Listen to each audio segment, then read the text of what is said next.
and welcome back to Eyes on Carnivore. My name is Sean and I'm 57 years old and I'm reversing blindness with the carnivore diet. Not just the carnivore diet, there's my doggy, not just the carnivore diet, but a whole bunch of things that I'm doing to improve the outcomes of my lifestyle, which, you know, up to a couple of years ago were pretty bad. And one of those things I wanted to talk about today is red light therapy. We're out in the sunshine. It's a beautiful day, and it's summertime here in Australia. And today we've been having just a bit of a chat about red light therapy, and I'd like to show and share some of that information with you. Stay to the end though. I've got some thoughts about this whole red light therapy, and yeah, let's see how we go. So I have a little bit of experience with red light therapy. This is something that was around back in the 70s. When my grandfather was, I think he was maybe in his 50s, probably about my age. He had an infrared light. It was an old school retro thing, looked like a bit of a horn with this red light, big screw-in red light. And he used that for arthritis, which was something that plagued him for many years. I'm sure nothing helped. Just like myself, I mean, I suffered from arthritis and it's totally gone now. So the red light therapy was something that he used. And I remember he'd sit in the kitchen with this thing turned on. It produced quite a lot of heat.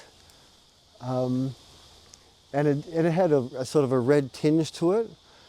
And I think it was more of an infrared light. So you'd imagine the idea that this infrared light waves was providing some sort of healing for arthritis. And I don't really know if it worked or not.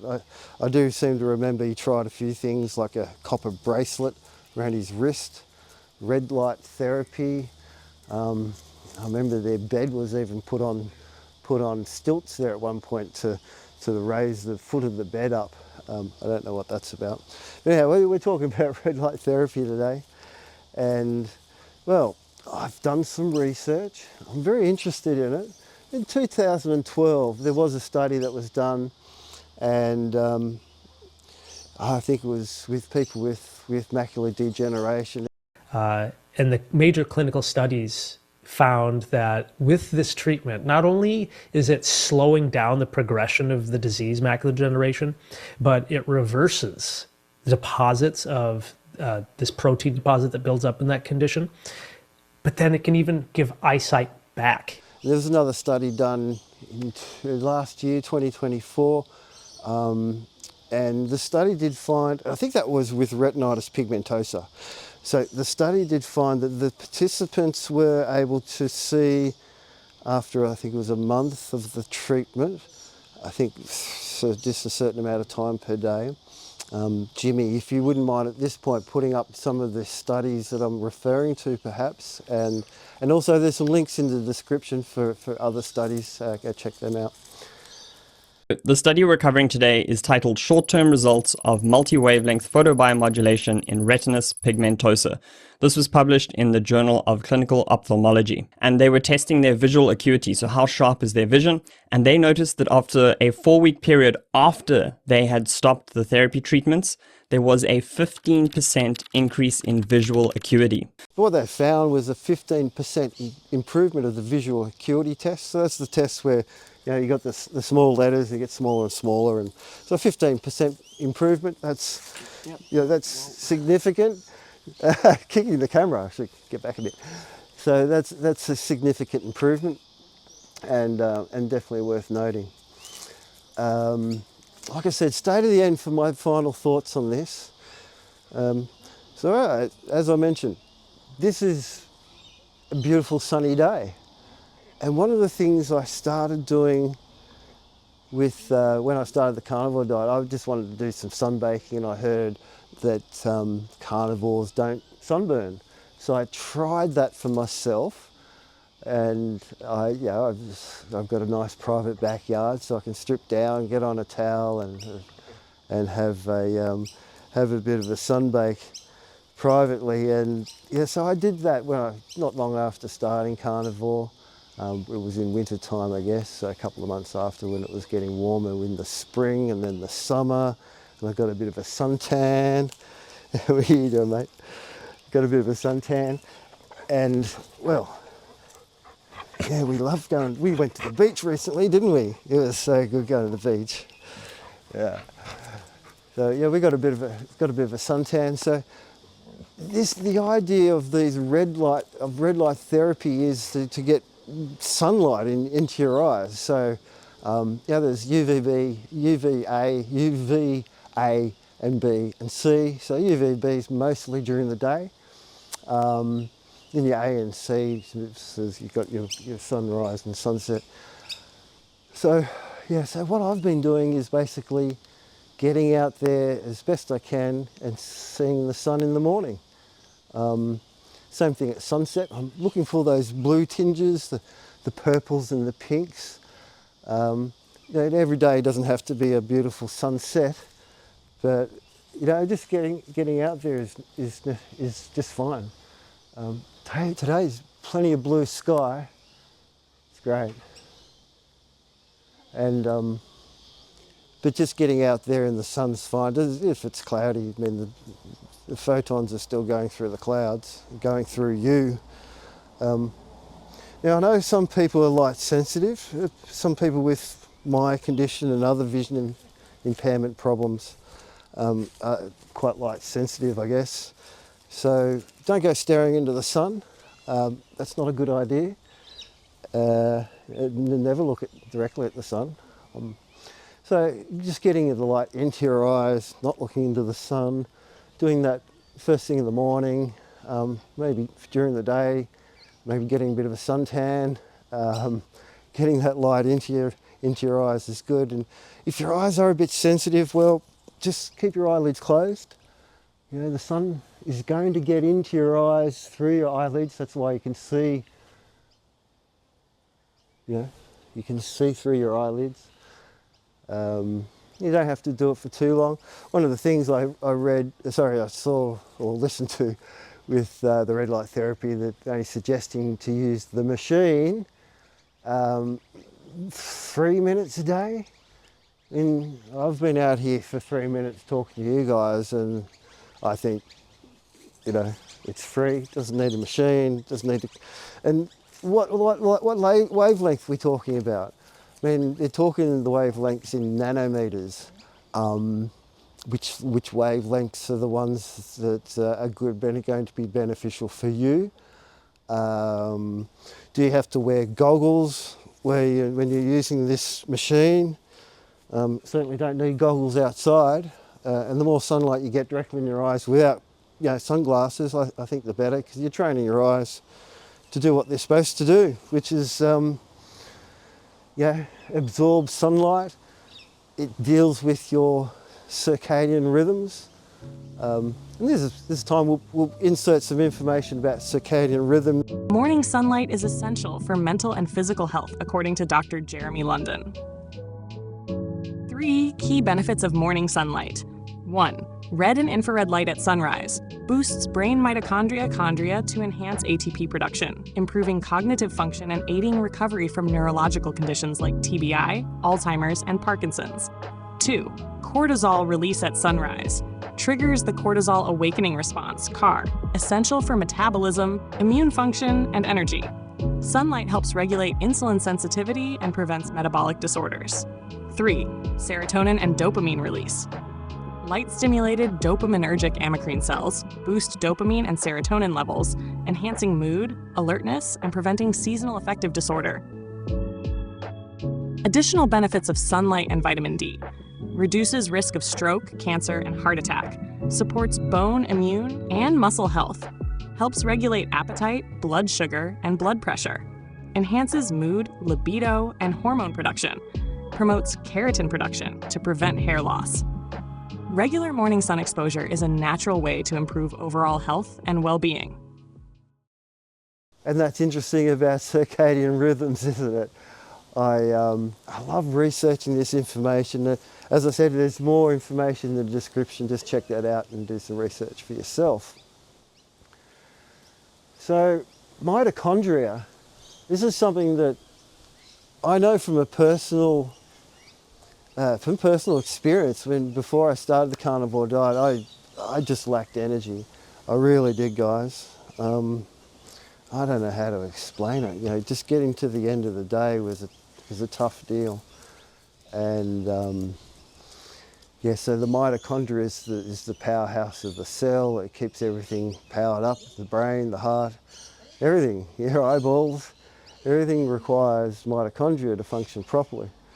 So if your mitochondria is not happy, then you're going to have system failure. The body does have lots of backup mechanisms, and that's just great. I mean, having a backup's great, but I mean, much like the fuel source of the body, which I think everybody in my hemisphere might suggest is the fuel source is ketones. So that's the primary fuel source. And if the backup fuel source is going to be glucose, kind of makes sense, because if the primary fuel source was glucose, why doesn't it keep making it in high demand instead of flipping over to ketones? So fasting mimicking diet is got the idea that it mimics fasting. I think it's just mimicking the fact that this is the primary fuel source. It's the way it's supposed to run, and you've got your mitochondria with your autophagy if you're doing intermittent fasting, mitogenesis, which is, you know, creating new mitochondria. All this stuff's working in your favour, and you know, the mitochondria seem to love the sunshine. And if you can't get out in the sunshine, well, maybe one of these devices is worthwhile looking into. It is of the opinion of some people that they're good. It is of the opinion of some experts that, you know, they're sitting on the fence. They want more information. I don't blame them. This is what I want. I don't want to be someone that's, you know, an advanced doing things first. You know, I'm not rushing out to be the first person to try things. So I do like doing a lot of research, and that's what I did with the carnivore thing, and starting off with the ketogenic diet for, you know, about 4 to 6 weeks, and then transferring all that research that I was doing to carnivore in that time, and then becoming happy with it.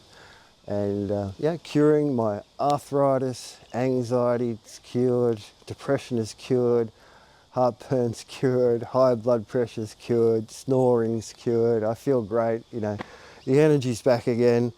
There's a lot of other things. I did a video all about some of the improvements, and I keep thinking of more from time to time.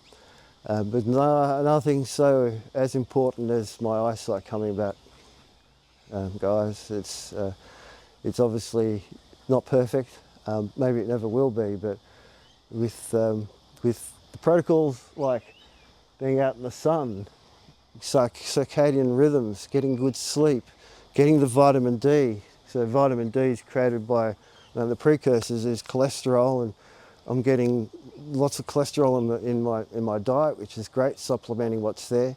It's not plant cholesterol, which is kind of not bioidentical. The animal cholesterol is where it's at, you know, high in eggs, that's great.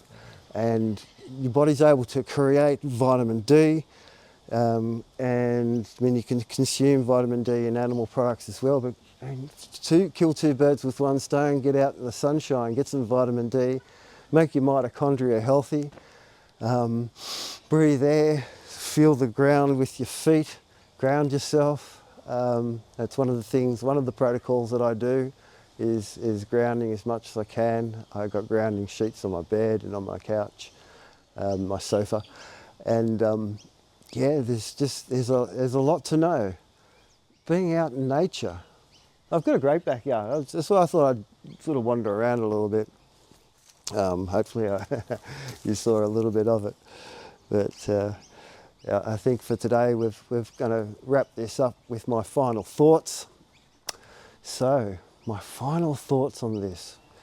Yeah, it's too early to know whether the studies that they're doing are robust enough, long-term enough, well-powered enough, whether they're looking for the outcomes that they're looking for and not looking for the opposite. So if they're looking for good outcomes, that's great, but are they looking for bad outcomes? Whether that be the visual acuity test is worse. Of course, that's not what we'd hope for. But I think, one of the things we've got to bear in mind now that the sun's going out and things we might get a bit of cloud this afternoon, no rain. But as things progress with science, I think what we're going to find out is when you put your body in a different metabolism, a different metabolic state, called that the lipid energy model. In converse would be the glucose energy model. So the lipid energy model, the metabolism is way different. The nutrient requirements is way different. The nutrient requirements for vitamin C, for example, you need, if you're on carbohydrates, you need milligrams of vitamin C. And on carnivore, it's not competing on the same receptor. It's competing on the same receptor, the GLUT4 receptor, so you only need nanograms of vitamin C. It seems to be the same thing when it comes to other receptors. And I think the more they find that the metabolism is significantly different, the way things are set up when you change your metabolism into running in ketosis is significantly different. So I'm looking forward to the studies and just in general with nutrition and this metabolic state. I'm certainly looking forward to more studies when it comes to this metabolic state and red light therapy, and indeed other therapies as well. So in conclusion,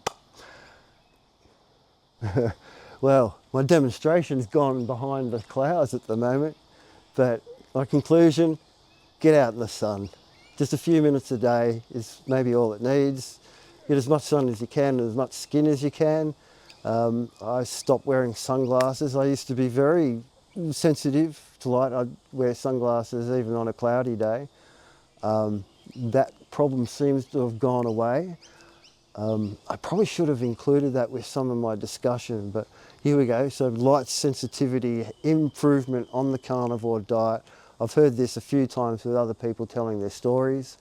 So there's a lot there to consider. Get out in the sun, put a smile on your face, ground, pat your dog, be nice to your neighbours. Hello neighbours. Everyone's been quiet now, no dogs barking. I'm pretty happy. I should stop now while I've got the chance. Thank you very much for listening. Please like, subscribe, hit the thumbs up button, go on. It doesn't cost anything.